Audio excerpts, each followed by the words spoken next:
আসসালামু আলাইকুম রহমতুল্লাহ। আশা করছি সকলেই ভালো আছেন।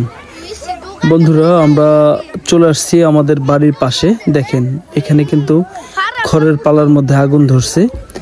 কোনো বাচ্চা কাচ্চা হয়তোবা কোনো কারণে কোনোভাবে আগুন এনে হয়তোবা খড়ের পালার মধ্যে এখানে রাখছে, নইলে দিছে। নইলে এই খড়ের পালা দেখেন, এখনকার বর্তমানে খড়ের যে দাম, এই খড়ের পালার মধ্যে দেখেন আগুন ধরায় দিছে কেউ না কেউ। তো পাশেই ছিল গলঘর, এই গলঘরের সাথে আছে থাকার ঘর।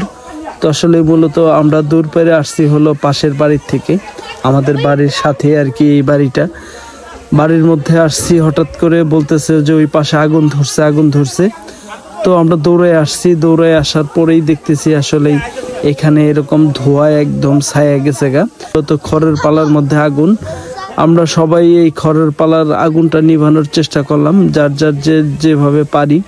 পাশেই ছিল আপনার এক বাড়িতে মোটরের আসলে ইটা কম হওয়ার কারণে, আপনার পাইপটা কম হওয়ার কারণে সেইভাবে আসলেই আমরা পানি দিতে পারতেছি না। তবুও আসলে এই খড় কিছু লোক এই পালাটা ভাঙ্গে ভাঙ্গে এক জায়গায় রাখতেছে।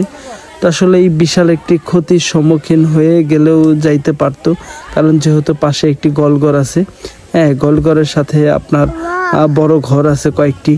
তো এই খড়ের পালার থেকে এই গোলঘরে আগুন লাগতো, এই গোলঘর থেকে আপনার গোয়ালঘর থেকে আপনার বড় ঘরে আগুন লাগতেও পারতো।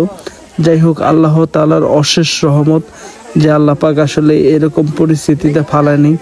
সকলের সহযোগিতায়, সকলের কঠোর পরিশ্রমে এই আগুনটা আমরা নিভাতে সক্ষম হয়েছিলাম। তো আল্লাহর দরবারে লাখো লাখো শুকরিয়া যে আল্লাহ পাক আমাদেরকে সকলেই এখানে আসার তৌফিক দান করছিল। আমরা সকলে এসে নিজ নিজ দায়িত্বে নিজ নিজ কাজ করে আমরা আগুনটা নিভাইছি ইনশাল্লাহ। তো সবাই ভালো থাকবেন ইনশাল্লাহ, সুস্থ থাকবেন। তাদের বাড়ির কাছে আগুন টাগুন লাগলে, কোনো কেউ বিপদে পড়লে সবাই এরকম ভাবে হেল্প করার চেষ্টা করবেন। সবাই ভালো থাকবেন। আসসালামু আলাইকুম।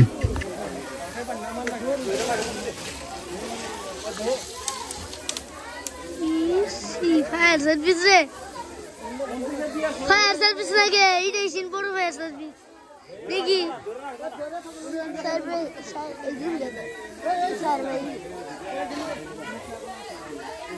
স্যার হাত একবার লাগ গেছে।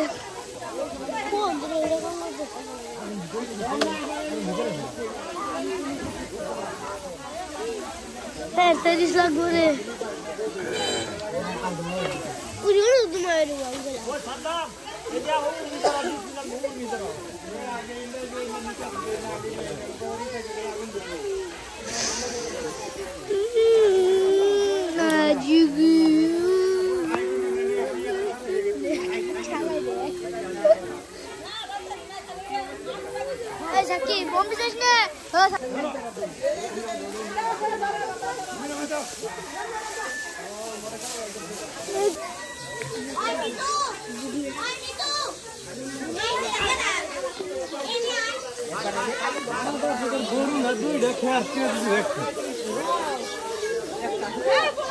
বাচ্চারা দুই আর খেয়ে